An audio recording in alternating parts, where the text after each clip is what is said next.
Assalamualaikum warahmatullahi wabarakatuh. Selamat pagi pada anak-anak semua. Pada pagi hari ini kalian semua dalam keadaan baik-baik saja kan? Kalau memang dalam keadaan baik, Pak Guru ucapkan alhamdulillah. Dan marilah untuk pertemuan pertama kali ini kita awali dengan bacaan basmalah. Bismillahirrahmanirrahim. Pada pertemuan kemarin kita telah membahas mengenai seni lukis. Kali ini kita akan membahas dan mempelajari mengenai seni patung. Di sini dalam pembahasan mengenai seni patung ini, kalian perlu mengetahui bahwa pengertian dari patung adalah karya seni rupa tiga dimensional yang dibuat dengan menggunakan bahan-bahan tertentu, teknik-teknik tertentu, dan menggunakan alat-alat tertentu pula sehingga menghasilkan karya yang indah dan bermakna. Itu yang namanya dengan patung. Kemudian kalian tadi ada sana menyebutkan tiga dimensional. Kenapa patung dikatakan tiga dimensional? Patung dikatakan tiga dimensional karena karya patung itu memiliki ukuran panjang, lebar, dan dia punya ukuran tinggi. Yang itu kalau kita kalikan semuanya, maka kita akan mendapatkan hasil yang berupa volume atau isi. Itulah yang namanya patung yang pertama. Saya contohkan di sini, saya ambilkan satu patung. Ini adalah satu buah patung yang saya contohkan ke kalian semua. Dia memiliki volume atau isi. Artinya apa? Utuh dia. Kemudian dapat kita amati dari arah depan, samping kanan, samping kiri ataupun belakang, dia dapat kita amati secara menyeluruh. Itu yang dimaksud dengan tiga dimensional. Kemudian kalau kita lihat dari bahan-bahannya, bahan pembuat patung itu kalau kita amati juga kita bisa memberikan adanya tiga macam bahan pembuatan patung. Jadi tiga macam ini. Apa saja? Yang pertama adalah bahan keras, yang kedua bahan sedang, yang ketiga adalah bahan lunak. Itu kalau kalian ketahui mengenai tiga bahan itu. Terus kira-kira bahan keras itu apa? Kita sekarang tunjukkan yang termasuk bahan keras adalah seperti kayu jati, kayu mahoni, kemudian batu, besi, dan lain-lain. Itu bahan-bahan keras semua. Termasuk patung yang saya contohkan ini adalah dari bahan kayu jati, keras ini dia. Kemudian yang kedua, bahan sedang itu bisa kita ambil contohnya adalah seperti kayu rambu, kemudian kayu sengon laut, dan lain-lain. Sedangkan yang bahan lunak contohnya adalah seperti plastisin, tanah liat, sabun, dan lain-lain. Pokoknya kalau bahan lunak itu yang sifatnya plastis. Artinya apa?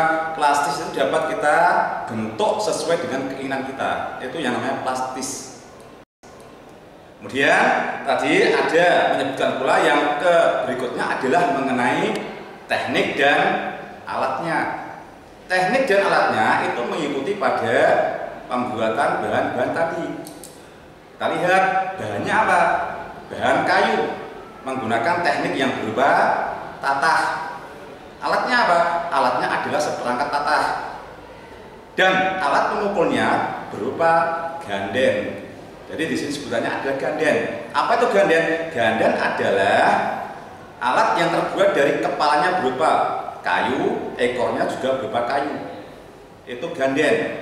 Adapun untuk alat tatahnya itu bermacam-macam bentuk dan jenisnya.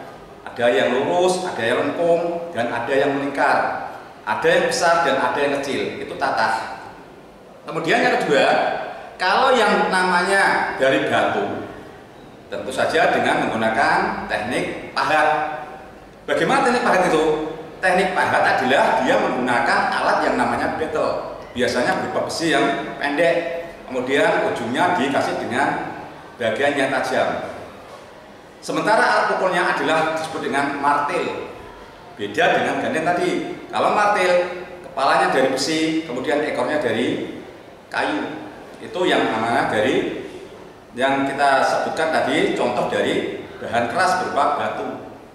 Kemudian kalau yang lain dari bahan sedang itu bisa kita lakukan dengan cara melakukan pencukilan atau istilahnya adalah ditoreh, karena di sini bahannya sedang dapat kita toreh atau kita cukil dengan menggunakan alat-alat yang sederhana. Sementara yang dari bahan lunak itu menggunakan alat-alat yang berupa kusir, bisa menggunakan meja putar, bisa meja yang diputar. Biasanya kemudian ini digunakan untuk pembuatan bahan-bahan gerabah seperti kendi, paso, padasan, dan lain-lain. Tekniknya apa? Tekniknya menggunakan teknik pijat. Ada yang menggunakan teknik kusir, ada yang menggunakan teknik putar tadi, dan seterusnya. Itu adalah mengenai pembuatan bahan-bahan dari yang namanya bahan lunak. Nah, setelah kita mengetahui adanya 3 tadi, yaitu yang pertama patung bahan keras, patung bahan sedang, 3 patung bahan lunak, yang kemudian kita contohkan masing-masing adalah bahan-bahannya, itu adalah contoh-contohnya, itu saya sebutkan semua. Sekarang kalau misalnya ada pertanyaan dari kalian semua, maka Pak Guru akan menjawab dengan sebaik mungkin. Coba kira-kira anak-anak ada yang bertanya? Kalau nggak ada, kemudian kita cukupkan di situ aja. Besok kalau ada pertemuan lagi, kita akan membahas yang lain lagi, yaitu membahas mengenai jenis-jenis patung. Dan untuk kali ini, marilah kita sudahi pembelajaran pada kali ini dengan bacaan hamdalah bersama, supaya apa yang saya Pak Guru berikan pada kalian semua bisa bermanfaat bagi kalian semua dan bisa memberikan dorongan spiritual untuk kalian semua. Alhamdulillahirabbil alamin. Sekian dulu. Wassalamualaikum warahmatullahi wabarakatuh.